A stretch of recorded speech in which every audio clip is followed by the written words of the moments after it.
Estou aqui mais uma vez, né? Sou o professor Luiz e nós teremos mais uma aula de Química, falando hoje a respeito da água como um bem precioso.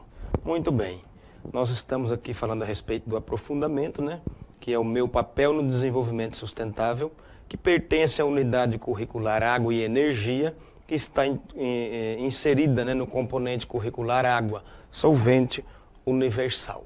Água, um bem precioso, certo? Então, nosso objetivo é levantar e testar hipóteses sobre variáveis que interferem na dinâmica de fenômenos da natureza e de processo tecnológico, com ou sem o uso de dispositivos e aplicativos digitais, utilizando procedimentos e linguagens adequados à investigação científica. Então, a habilidade do currículo paulista: analisar os ciclos biogeoquímicos e interpretar os efeitos e fenômenos naturais da interferência humana sobre esses ciclos, para promover ações individuais e coletivas que minimizem as consequências nocivas à vida. Objetivos: retomar o estudo sobre o ciclo da água, retomar o estudo referente à troca de estado físico e investigar problemas relacionados com o ciclo da água. Está bem? Então vocês aí anotem, né, as suas dúvidas, as suas observações e aquilo que vocês precisam no seu diário de bordo. Ok? Então, água como um solvente universal. Sabe-se que a água recobre, né, cerca de 70% do nosso planeta. Ela pode ser encontrada na forma de vapor, de gelo e também na sua forma líquida, que é a mais comum que nós conhecemos. Então, na forma de vapor, ela está espalhada pela atmosfera, né? É uma parte, né, um estado físico que faz parte do processo do ciclo da água. A outra parte dela nós encontramos congelada nas grandes geleiras, Polo Norte, Polo Sul, Antártida, né? Então ela está congelada lá nessa forma e no nosso refrigerador também. E também na sua forma líquida nós encontramos aí a água com mais frequência e é mais comum de conhecermos ela, né, nessa sua forma. Então é fundamental para que a vida aconteça, pois é o solvente primordial para as reações bioquímicas e químicas. Então, quando nós falamos de reações bioquímicas, nós estamos nos referindo ao processo metabólico, que é uma cadeia de reações químicas, né, um conjunto de reações químicas, que tem como objetivo principal. Qual que é o objetivo principal desse esquema, né, que a gente chama de metabolismo? É produzir energia para a manutenção da vida dos seres vivos. Tá? Então, as reações bioquímicas estão ligadas ao metabolismo, que é o processo onde há a produção de energia para a vida dos seres vivos. E reações químicas que vão acontecer tanto no âmbito industrial, quanto reações químicas que acontecem mesmo na própria natureza. Tá certo? Então, a polaridade da molécula de água. Então, nós vamos tocar aqui numa propriedade físico-química da água, né? Várias propriedades físico-químicas da água. A primeira propriedade físico-química que nós vamos abordar é a polaridade, porque é essa característica da água, é essa propriedade dela que nos permite chamar a água de solvente universal, pois é a partir da sua polaridade, ou seja, da presença de cargas parciais negativas e cargas parciais positivas que essa molécula tem, é que ela tem esse caráter de se comportar como solvente, ou seja, de atrair, né, cargas diferentes para si, fazendo então aí com que haja o processo de solubilização, que nós vamos ver mais adiante. Então a água tem uma estrutura molecular relativamente simples. Possui dois átomos de hidrogênio ligados covalentemente a um átomo de oxigênio, onde existe dois pares de elétrons sendo compartilhados por eles, certo? Então nós vemos aí que a molécula de água, ela é uma molécula covalente, onde dois átomos de hidrogênio estão covalentemente ligados ao átomo de oxigênio. O que é uma ligação química covalente? É quando eu tenho um compartilhamento de elétrons entre átomos, né, de eletronegatividade próxima ou muito distante, certo? Então, quando eu tenho aí uma eletronegatividade semelhante entre átomos, o que vai acontecer? Eles não conseguem ceder esses elétrons, eles não vão ceder elétrons, eles vão compartilhar esses elétrons entre si para promover a estabilidade química, liberando a energia, né? Porque toda ligação química, ela é um processo exotérmico, ou seja, ela ocorre com a liberação da energia.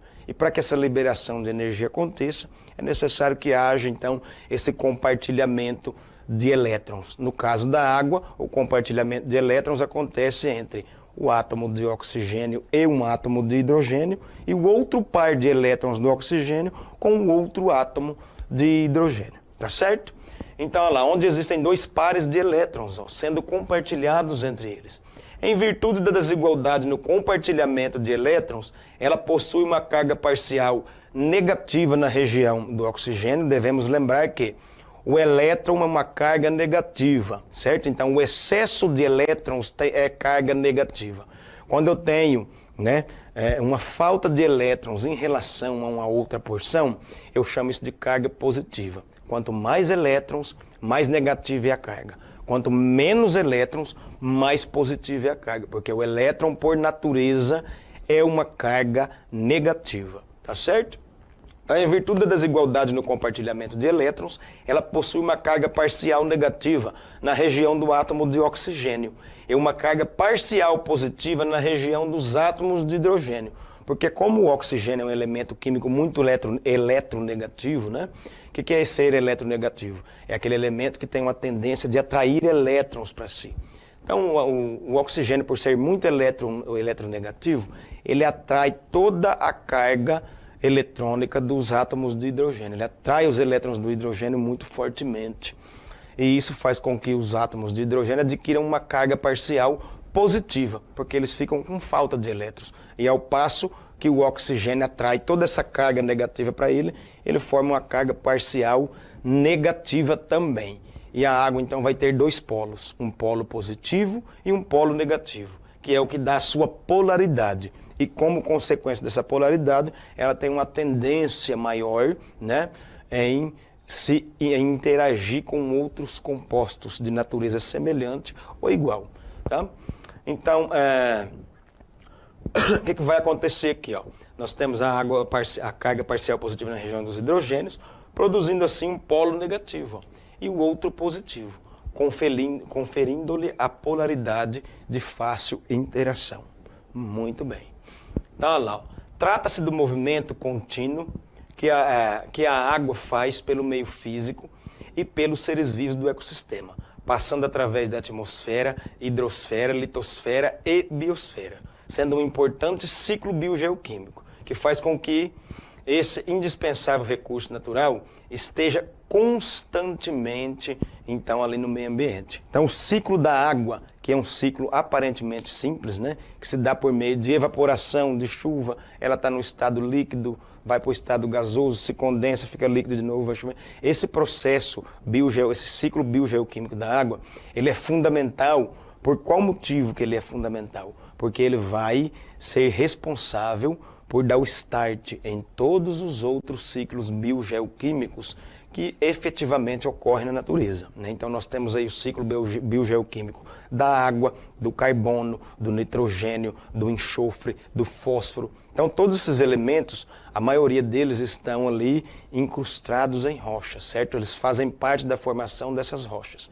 E essa chuva que vai então, essa água da chuva que vai conduzir para a natureza esses elementos que estão na forma de compostos ali nessas rochas. Ela vai solubilizar eles e vai colocar em curso na natureza. E isso vai ser necessário e indispensável para a manutenção da vida dos vegetais e animais. Todos esses elementos químicos, que têm ciclos biogeoquímicos muito importantes, todos eles dependem do ciclo da água, para que eles efetivamente possam então entrar no ciclo aí, fazendo o seu papel na natureza.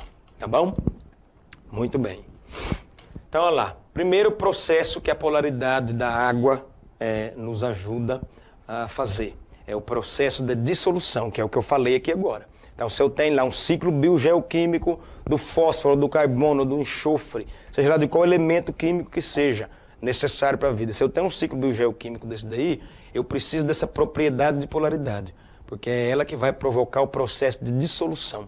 Então, as moléculas de água vão ali recobrir a superfície da rocha, vão atrair esses elementos e irão conduzi-los solubilizados ao seu destino biogeoquímico, fazendo com que ele passe por meio dos seres vivos, saindo do meio geológico, certo? E desempenhando a sua função química na natureza. Então, a dissolução. Processo químico que favorece a solubilidade de substâncias iônicas e outras que também possuem natureza polar na água. Então, o que nós podemos falar de substância polar? São todas substâncias que possuem cargas negativas e positivas. E elas vão interagir perfeitamente com a água. Substâncias iônicas são aquelas que são formadas por íons. Quem são os íons? Íons são átomos carregados, são átomos com carga. Se esse átomo for carregado negativamente, nós temos aquilo que nós chamamos de ânion, certo? Se ele for carregado positivamente, nós temos aquilo que nós chamamos de cátion, certo? Então nós temos substâncias que são formadas por ânions e cátions. Um exemplo disso é o cloreto de sódio, que é o sal de cozinha, né? Ele é ionicamente aí formado e ele tem uma solubilidade muito grande em água. Muito bem. Então, dissolução, processo químico que favorece a solubilidade de substâncias iônicas e outras, que também possuem natureza polar na água. Esse fato pode ser explicado devido ao composto iônico ou polar ficar recoberto por moléculas de água, em virtude das suas cargas de sinais diferentes. Então, eles são atraídos por cargas, né, de sinais diferentes. Isso favorece a interação eletrostática entre a água e esses compostos na natureza. Está bem? Outra propriedade da água que é observada nesse contexto é a sua condutibilidade elétrica. Então, a água, para que ela tenha condutibilidade elétrica, é necessário que eu tenha íons dissolvidos nela, porque é eles que vão permitir o escoamento de cargas. Toda vez que eu tenho, né, lá da física nós vemos isso aí, toda vez que nós temos um movimento de cargas elétricas, de elétrons, nós temos aí então a corrente elétrica. Então, a água pura, no seu estado puro, ela não conduz eletricidade, tá certo? Ela vai conduzir eletricidade quando nós tivermos um composto iônico dissolvido nela, por intermédio dessas forças intermoleculares, tá certo? Então aqui nós temos um exemplo de como é que vai ocorrer o processo de dissolução. Eu tenho aqui o composto cloreto de sódio, né, o sal de cozinha, ele tem uma estrutura, né, cúbica, e aí um cubinho pequenininho desse daí vai ser colocado dentro da água. O que vai ocorrer aqui no nosso processo? Nós temos essas moléculas aqui, ó. Essas moléculas que estão com essa bolinha vermelha aqui, com 2 maisinho, bolinha vermelha com menos, né? E 2 com mais. A molécula de água, certo? E essa daqui, ó, é o composto cloreto de sódio. O que vai ocorrer? O lado dos hidrogênios positivos vão recobrir a superfície, né, do ânion cloreto e vão retirar ele daqui, da molécula de cloreto de sódio. O mesmo vai acontecer com o lado oposto, certo? Eu tenho aqui o átomo de sódio representado por mais, vai se sentir atraído pelo lado negativo, que é o oxigênio. E um átomo vai saindo dali, um ânion sai daqui, um íon vai para ali, e aí o que vai acontecer? Nós temos então o processo de dissolução, que nada mais é do que uma liberdade muito grande, né, dessas partículas em um sistema aquoso, tá? A dissolução é quando nós temos a liberdade de um composto em água, representado por isso aqui, né? Por esse esquema. Nós estamos vendo outra propriedade importante, principalmente para a manutenção da vida. Propriedade encontrada também na água, que existe em função da atração molecular em várias direções, produzindo uma força resultante nula, que nós chamamos esse processo de tensão superficial, tá certo? A tensão superficial, ela é necessária e indispensável para que exista a vida, porque muitos organismos precisam de viver na água, mas eles não podem viver submersos, tá? Então eles vão aí criar forças entre ele e a superfície da água, que são de sinais opostos, certo? Pois estão indo em direções opostas, isso vai provocar uma anulação. E aí o ser vivo, né, como esse inseto aqui, ó, tá ali em cima da água. Então a água repele o pé do inseto, o inseto repele o pé dele, tá bom? E essa tensão superficial vai favorecer a existência da vida. Essa propriedade é fundamental para a manutenção da vida de diversos seres vivos aquáticos e que tem relação com a água, mas não pode viver submerso. E a tensão superficial também ela é observada quando nós temos a louça suja lá na pia da cozinha. Hein? O que vai acontecer? Eu tenho lá uma vasilha de plástico e essa vasilha está suja de óleo. Nós sabemos que o óleo e o plástico têm uma interação muito grande, porque eles têm naturezas apolares, certo? Ou seja, são desprovidos de polos, têm naturezas apolares. Então, o que acontece? Existe uma tensão superficial entre o óleo que está sujando a vasilha e a água. Então, nós vamos usar o que para isso? Um detergente. Detergentes são agentes químicos que possuem um caráter, né, que a gente chama de anfifílico. Tem um lado polar e uma polar. Então ele vai se ligar ao óleo e aí a água vai então conseguir limpar aquela vasilha que está suja, tá certo? Então essa é uma propriedade física extremamente importante, está presente no nosso dia a dia, numa simples louça que nós vamos lavar. É por causa da tensão superficial que nós utilizamos, né, os detergentes e os sabões, tá? No nosso dia a dia, na nossa higiene pessoal. Está bem? Muito bem, vamos aqui a uma atividade que vai ficar para nós fazermos, né? Quais propriedades da água acima estudadas você vê mais frequentemente no seu cotidiano? Nós já tivemos uma dica ali atrás na nossa aula, não é verdade? Quais as propriedades da água acima estudadas você vê mais frequentemente no seu cotidiano? Quais são essas propriedades? Né? Nós vemos a tensão superficial, nós vemos a capacidade dela provocar dissolução, tá certo? Nós vemos a capacidade dela solubilizar tudo aquilo que nós precisamos, então, aí, de usar no nosso dia a dia, certo? Então, o que mais que nós podemos nortear aqui para o estudo da água? O pH, que é o potencial hidrogeniônico, é uma medida, né, de presença de carga elétrica na água, porque, obrigatoriamente, o pH da água deve ser 7, porque é o pH que nós, então, consideramos aí como um pH neutro. Tá? Então, se a água tiver aí com pH baixo, né, de 7, que a gente considera mais ácido, ou mais alto, que é acima de 7, que a gente chama de pH básico, isso nos dá uma resposta importante sobre a qualidade da água, porque algo está dissolvido ali e que está efetivamente atrapalhando esse processo de interação. E a concentração de soluções, que é um outro tópico importante, que já é mais matemático, né? Nós temos que estudar essa questão mais matematicamente. Aí uma coisa é a gente saber o que tem ali dentro da água.